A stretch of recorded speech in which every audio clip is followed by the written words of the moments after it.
Dernièrement, nous avons attelé les 4 cylindres de ma diligence coréenne pour nous promener sur la route des voyageurs d'il y a 200 ans.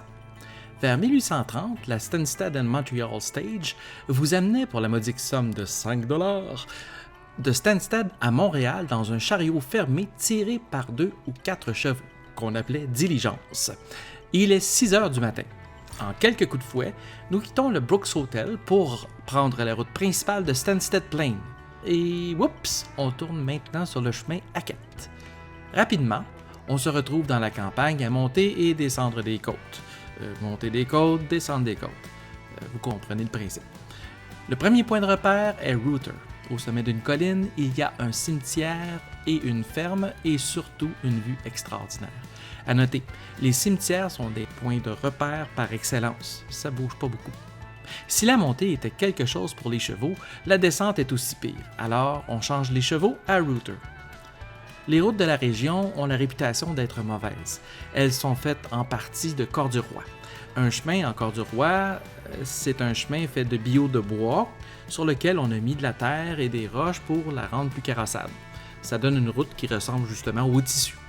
En passant, si on reste bloqué, tout le monde pousse, conducteurs et passagers.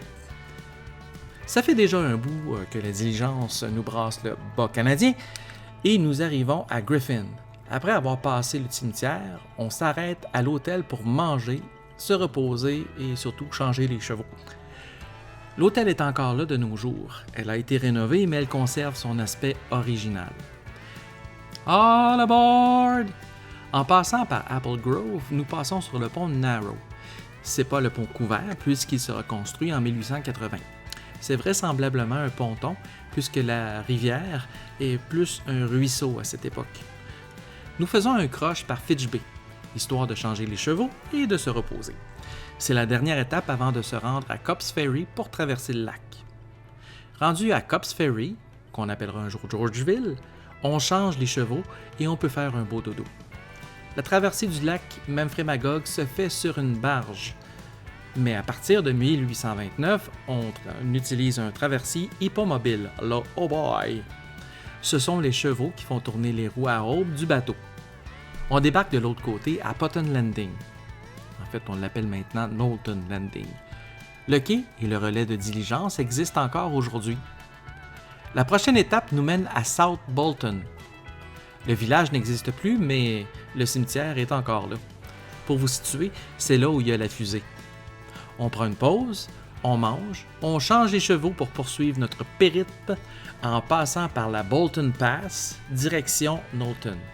Après la Pass et Knowlton, le chemin devient de moins en moins côteux et de plus en plus direct. Après 2 grosses journées de voyage, on va dire en théorie, vers 1830, ce sont les conditions météo qui dictent la durée et le trajet des voyages, vous arrivez à Montréal. Pour l'expérience, mes acolytes et moi avons tourné en rond pendant 3 heures dans la MRC, arrêtant de temps en temps pour prendre des photos et chercher des indices de cette route.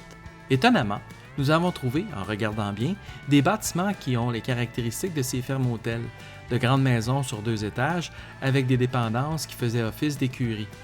Je vous invite à faire ce petit voyage. C'est un super prétexte pour admirer le patrimoine paysager de la MRC Memphremagog. C'est tellement beau!